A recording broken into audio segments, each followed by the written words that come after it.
So, thanks everybody for coming to the seminar. It's really good to see you here.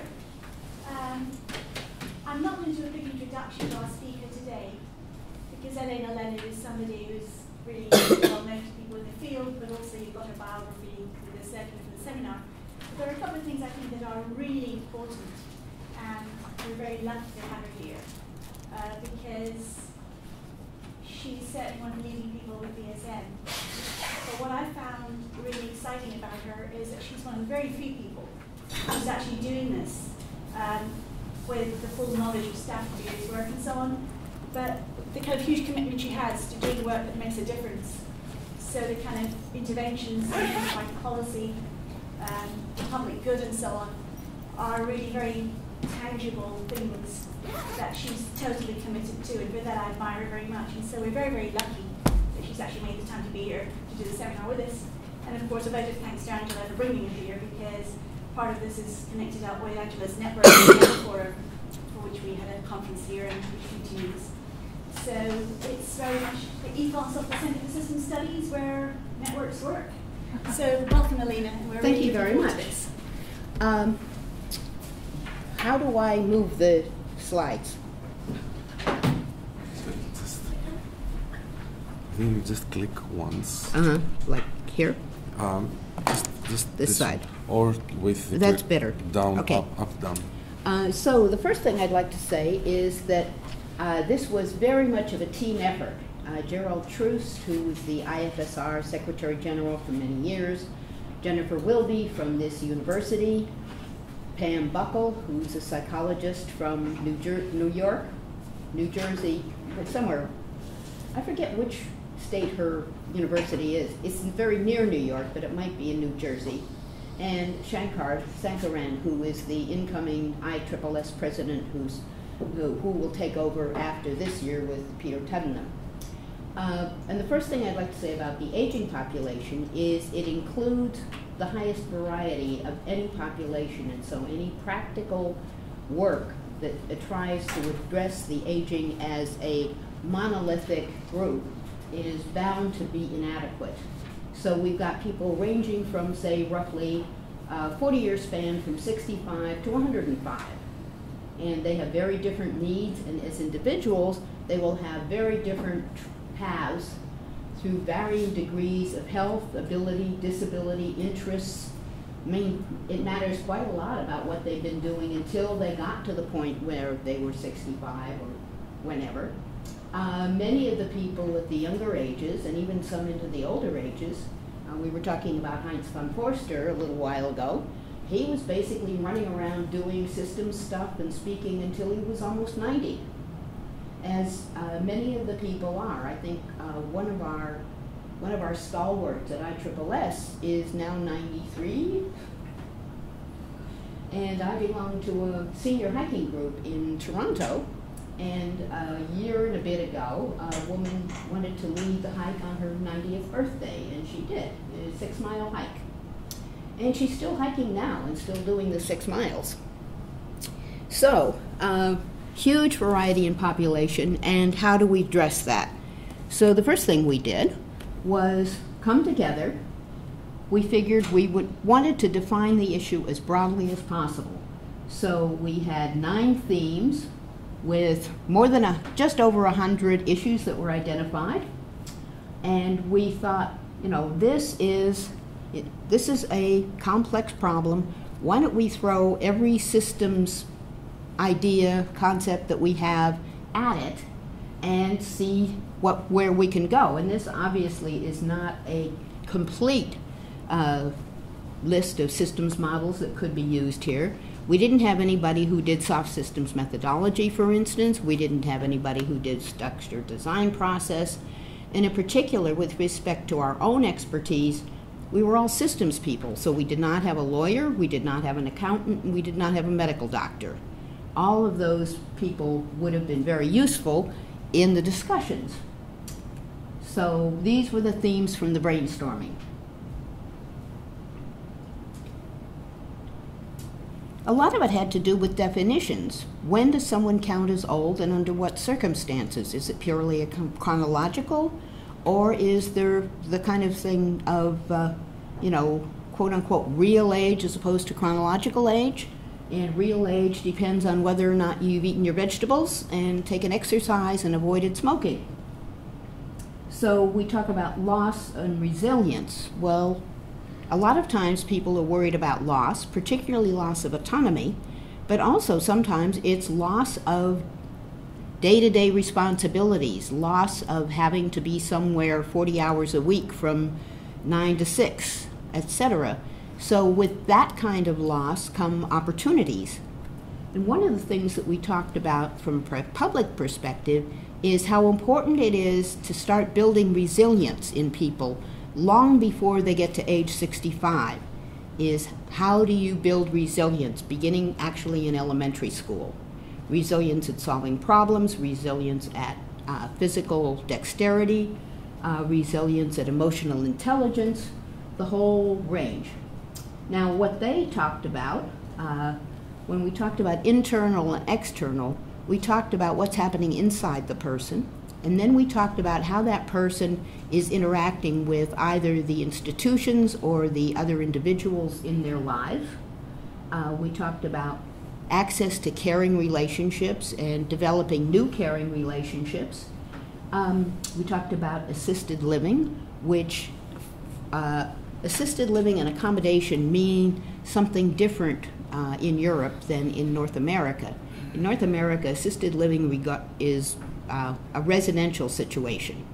So you have a small apartment in a building, and you take your meals downstairs, and you have somebody who comes and helps you with your medications, and you have various social services and medical services that either are on site all the time or who come from time to time. Big thing there was autonomy and the ability to choose, and just where is that threshold between people being able to make their own decisions and people having to cede those decisions to others. Sometimes it's family, sometimes it would have to be an institution if they didn't have family, and there were a lot of legal and privacy implications there. And finally, governance and policy. So this is, how does the government look at what's happening with an aging population? And I just saw in the news here in the UK that people are talking about reintroducing Thatcher's dementia tax, which would require people to put to basically borrow money against their homes for the care that they would need, rather than having that on the NHS. So these were some of the future planning questions that we thought were relevant to people as they age, or even as they prepare to age.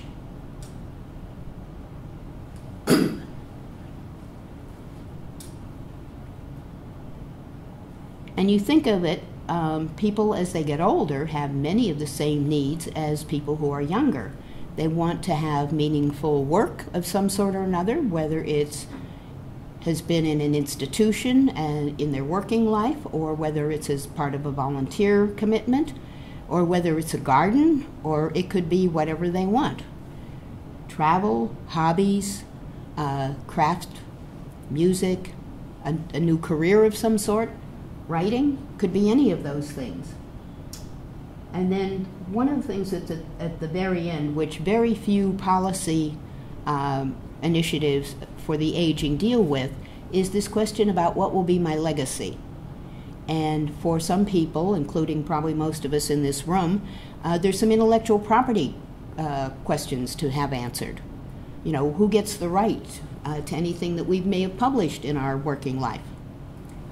So there's that's practical, and then that's also sort of the intangible, where you speak about the legacy of, having benefited the community, having had some sort of impact on an individual or a group. But there are many ways that someone can say, I'd like to leave a good legacy. What among the things that I do would lead to that? So here were our systems isomorphies. And these were some of the systems concepts that we thought were relevant. I probably better get under here and read it, because I think it's probably a little difficult. So we had some that fell under hierarchy and complexity, like scale and scope and recursion. We had some that came under information, filters, noise, signal, entropy and negentropy. Where are the boundaries around your filters? Transduction, sometimes, for instance, and I have this problem, how do you interpret the manual that comes with your new computer or your new phone or whatever? But the big one here, I think, is channel capacity, is how do people retain enough channel capacity and use their filters and even know about the fact that filters are necessary so that the information intake that they have is what they can actually cope with, and so they're not distracted by a lot of other things that they might be seeing on the media. And I think particularly now that we have so many internet possibilities for conspiracy theories and untrue rumors and all kinds of things. So that would be what Stafford used to call negative entropy, which is basically misinformation. We have here defining the system, you know, who's the observer, what's their perspective, what models is the observer using, what kind of paradigms and frames are we using. We have the maintenance of the system, which is resilience, requisite variety, self-organization. What's this one? Hierarchy, viability. We have the response to disturbances, and this would be things like, you know, how do you deal with collapse, with bifurcation? Sometimes someone would fall and break a hip, and that would be an algedonic signal and a bifurcation for their life up to this point and their life after that. Adaptation, emergence, tipping points, anticipation. All of these concepts are relevant to, well, pretty much anyone, but particularly as organizations wrestle with how they're going to deal with a lot of older people who are very different from one another. And finally, we've got some of the mechanics of the system: equilibrium, constraints, control, homeostasis, feedback. And all of these things are really things that have implications if you start looking at them from the perspective of, okay, here, let's take an individual person. How do these things apply to them? So here is Wilma, and we pulled this stock photograph. I think the first photograph that we had was a woman who was 80, who's still modeling, who was extremely attractive.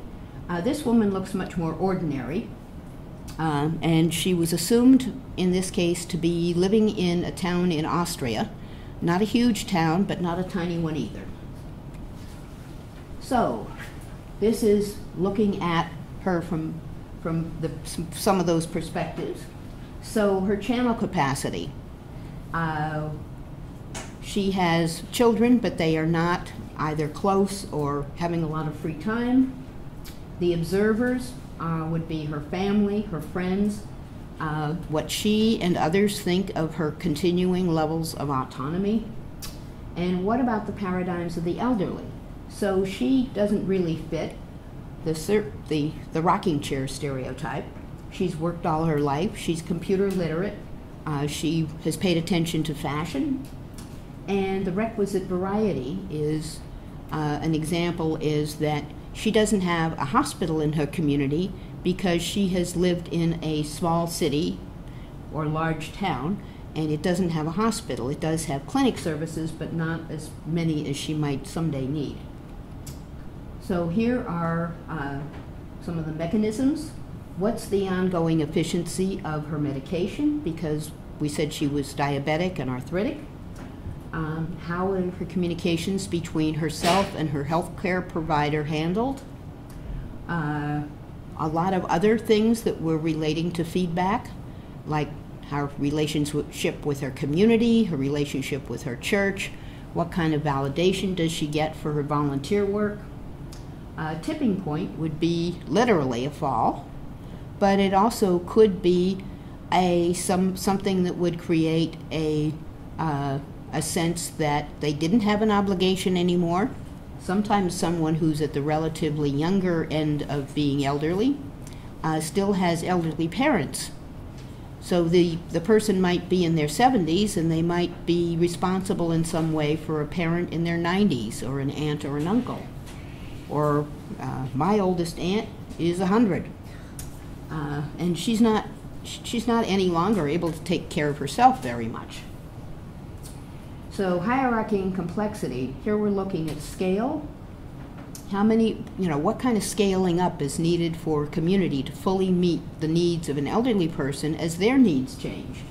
Because that's one of the things, is that someone who is in one situation now could be in another situation next week. So here's a VSM, and Shankar pulled this down and somehow got one from somewhere that attached System 5 to the future environment, which is ridiculous. But at any rate, here's our friendly old VSM, which does need that moved down.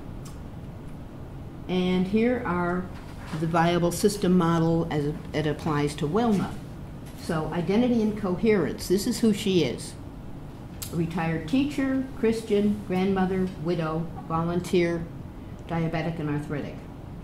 What is she anticipating in the future? And also that would be, what is her family anticipating on her behalf?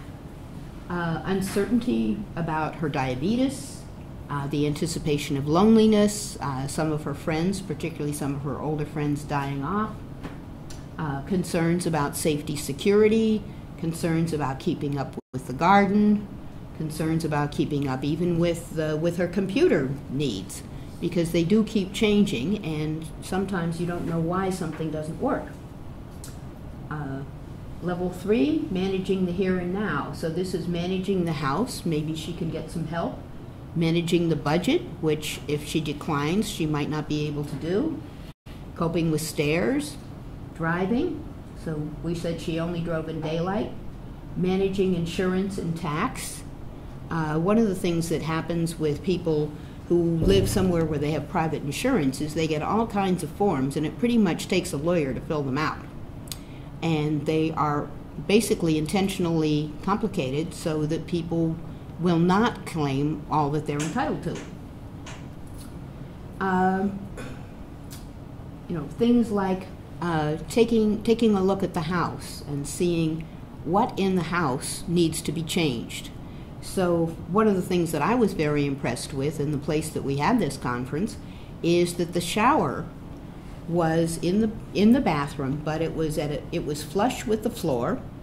It was a very rough surface tile, and there was no possibility of tripping and sliding with that particular shower. There was a drain in the floor, as in contrast with where we were for the Metaforum conference.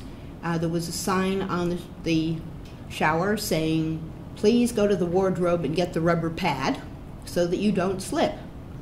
Well, it's good that they had the rubber pad, but maybe it should have been designed so they didn't need the rubber pad. And given it was a fairly new building, it would have been possible. So here is her future environment.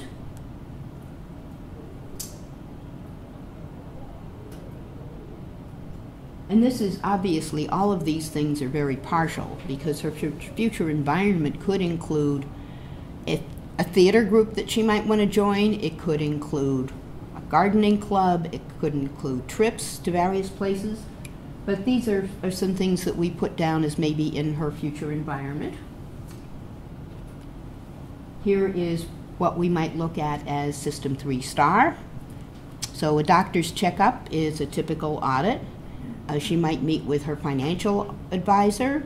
She might meet with a lawyer about inheritance. Her priest might check up on her. There might be a house inspection. And there might be informal things. Neighborhood check-in or a buddy system. When my mother was older and living alone, she had a friend about her same age, and they used to ring each other up every morning at around 9 o'clock, say, how you doing? We're just checking in here.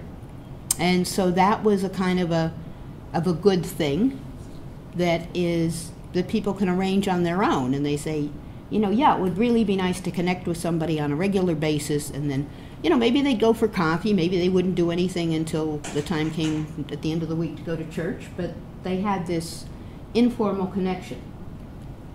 So here's our level 2 coordination, and we've got, you know, all the standard things, and you might notice that many of these things are things that apply to everyone. So everybody has a calendar or a diary, everybody has bills to pay, everybody has to coordinate their transport, locks and keys. Locating and vetting services is a big one, because many times if people have something that isn't something they need very often, they still they want to be able to trust somebody to come and take care of a plumbing problem, for instance. Or there might be some damage to the house and they might need to get it fixed, and they might need, you know, some sort of way of making sure that the person that they contacted to do the work was a reliable worker. So here are some of the level 1s. So we have house, garden, which she enjoys. We have self-maintenance, and that includes health relations, dignity, hobbies. It also includes the accommodations that she might now want. A number of us here are wearing glasses, or sometimes wear glasses. Some people will be getting hearing aids. Some people will be getting orthotics in their shoes. These 3 are all things that can be needed long before someone hits 65. When one does hit 65, the chances of needing additional things go up. So sometimes someone might be walking with a cane. Sometimes someone would choose to move to a 1-story house so they didn't have to deal with stairs. There's all kinds of choices that come up with respect to what kinds of accommodations would meet needs as they are either today or anticipated. So her legal, financial things, it means that she basically just has to make sure that she pays her bills and she files her taxes and she does all of those things. And then oftentimes people are in caring relationships, sometimes doing things for friends and family. And here are some algedonic signals. Someone could win the lottery too, and that would be an algedonic signal on the plus side. Ooh, now I can go on a world tour. So here's the present environment. So these are some of the things that each individual has to think about. Privacy is a big one in there with respect to the internet.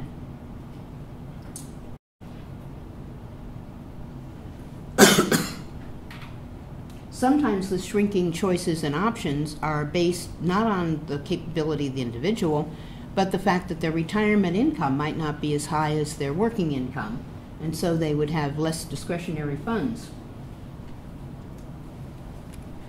So here we looked at homeostats, and Stafford used to be very interested in finding a central homeostat that worked. And this one here, the homeostat between the well and the ill, was the central point of a big project he did for the Ontario Ministry of Health. And there were probably, as he built out from that homeostat, some of you are familiar with the back of diagnosing the system with the chart 4, where you have all of the things that are contributing to this homeostat, communications in one direction and communications back. Well, his model of the well and the ill ended up having about 40 different things that contributed either to keep people in the well category, or alternatively to get them out of the ill category before they died. The internal-external focus, again, is, you know, are people thinking about meditation, or are they thinking about going to the pool and swimming? Where is their focus? Are they reading? Are they volunteering? And then the cost and variety of services is another thing, is people often need to make choices about how they are going to utilize services, which services choices they're going to make, and then what their feedback loops are going to be about how satisfactory the arrangement is and whether or not it needs to be changed. And here Shankar put together a causal loop diagram, which has ranges of active lives, so building capacity. So when do you seek assistance? What about assisting technology? What about building resilience? Ability to lead a normal life, results of inactivity. All of these things can be related and can lead people to go one way or another towards more active and healthy lifestyles or less active and healthy lifestyles. And sometimes they don't have a lot of choice because sometimes they get ill or they might fall. But other times they do have more of a choice, and it's like get up in the morning and, you know, do I go out and walk or do I roll over and have another cup of coffee? So this is where we ended up. So how do our perspectives inform research? Well, there should be more in the way of interdisciplinary research projects, particularly with respect to the assistance people need to continue to live autonomous, independent lives. And there's a lot of possibilities. One of the possibilities that was suggested was robots. Another one was more health monitoring so that people wouldn't have to be worried about being alone somewhere. They would be wearing a Fitbit or something that was maybe a little bit more second generation that would report to a service that they were okay or not okay. And then this is how we work together. A lot of us, none of us were yet in the position where we had to deal with too much of the effects of aging personally, but we all had older relatives and older friends who had to deal with some of those issues. And it certainly was a way of making it interesting and compelling. And to get into this, we really want to be able to say to public policy people, local governments, provincial or national or regional governments, hey, you've got a demographic shift here. You can either deal with it badly, which causes a lot of unnecessary damage and unhappiness, or you can think things through and you can use your resources in a very efficient way and a very humane way and make things much better for everyone.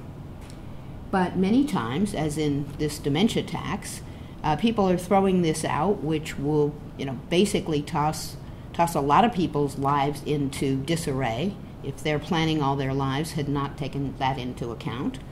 We're obviously here in the UK, Brexit is going to have a huge effect on people, whether it's the ability to recruit people for the National Health Service, nurses, doctors, etc., whether it's the people who are Brits living in Europe who may have to face having their pensions frozen, or some of them were saying that if they had a collapse of the negotiations, it might be a while before British banks were able to transfer funds to banks in Europe, which seems to me to be absolutely ludicrous, but they said it was a risk. So here we are, and I'd like to show a couple of other viable system models just to give you some idea about, a range of possibilities. And all of these are very roughed out, so not a complete assignment or a complete work. So here's what an Office of an Aging might be looking at. They might be looking at having the people who would be responsible would be legislative committees, advisory boards, civil servants, and then the clients, families, and the people themselves. System 4 would be looking at the future. Again, legislators, planners, experts such as demography, actuarial science, community service, legal and tax issues. And then here are some of the things that people might be looking at through an Office of Aging. So we got housing, which ranges from high service nursing homes to people living on their own. Transport, which ranges from public transport, cars, bikes, walking, pedestrian services are very important. Social services, welfare, community centers, pools, paths, public health, and advocacy and accessibility. And then we have zoning bylaws, safety, accessibility laws, communication protocols, traffic laws, privacy, reporting, and obviously, again, this is not complete. And then we've got our audit, ombudsman, surveys, and financial and social audit. And then we're looking at the future. What will be the demographic changes? What will be the service opportunities for employment, for mechanical aids? What about personal monitoring? And again, we have privacy. What about accommodation options, public finance? How do they pay for it all? And that is a rough VSM of an Office of Aging and what they might deal with. And here is another rough one on housing. So housing depends on cultural identity. In Toronto, we have different elderly homes for different language groups. So somebody might not want to be in a generic home, particularly if they speak Chinese and they've eaten Chinese food all their life, or they speak Italian and they've eaten Italian food all their life, and they want to be with other people who can speak to them in their language. So that's one of the issues. Price points, again, one of the really serious problems about housing for any population, including the elderly, is when you build multiple unit housing, it doesn't cost a lot more to build luxury units than it costs to build affordable units. It's basically the finishing in the apartment. So, you know, you might have melamine countertops instead of granite. You might not have the biggest refrigerator, etc. You might have expensive tiles or wood on the floor, but not the cheaper ones. But those things are essentially almost cosmetic. There's very little cost differential when you're talking about the whole cost of a unit that makes a difference. So obviously, the people who are in the business of building houses and building condominiums and apartments are not going to be looking at serving the lower end of the market when they can say, hey, I can do, you know, the recessed lights and the granite countertops and the this and the that, and I can charge an extra $75,000, $150,000 for that apartment, particularly if it has a view and a balcony. Apparently people want balconies and they hardly ever use them. So anyway, going on, the housing, the planning for different needs, which is missing its arrow here, and different demographic profiles. What about budgets, pay scales? Who's going to do some of this caring work that isn't very well paid? And then we have the different ranges of housing, from the memory unit, where people have pretty much no autonomy, the wheelchair unit, where they have mobility issues, assisted living in private apartments where someone might come in, or as a pilot project in Ottawa is that they have a great many people who have delayed their moving into an institution by months or years by the fact that they have installed a person in that apartment building of maybe 300 units.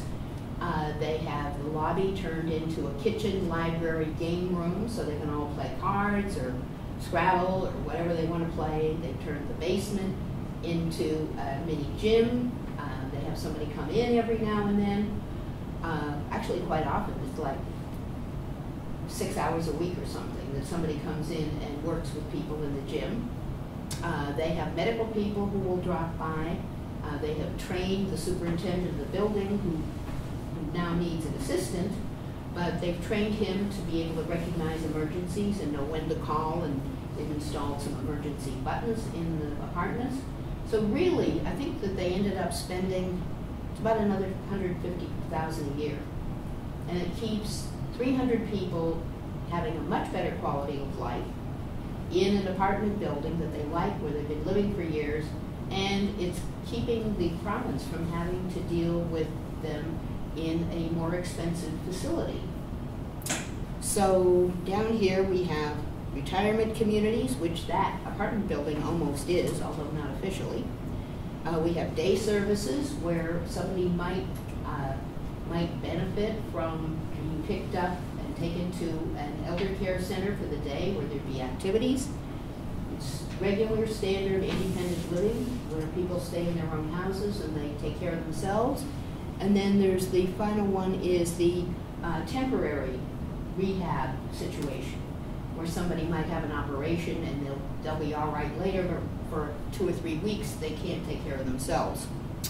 And so we've got System 2, logistics, HR, security, fire regulations, how do they get their meals, cleaning, transport, parking, and again, ombudsman, care audit, social audit, and then looking at the future options for housing and present options for housing. So all of this is very practical. There's no theoretical advances here. It's basically throwing a whole lot of techniques and thinking at a common problem. And the question is then what do you guys have to say about this and its potentials?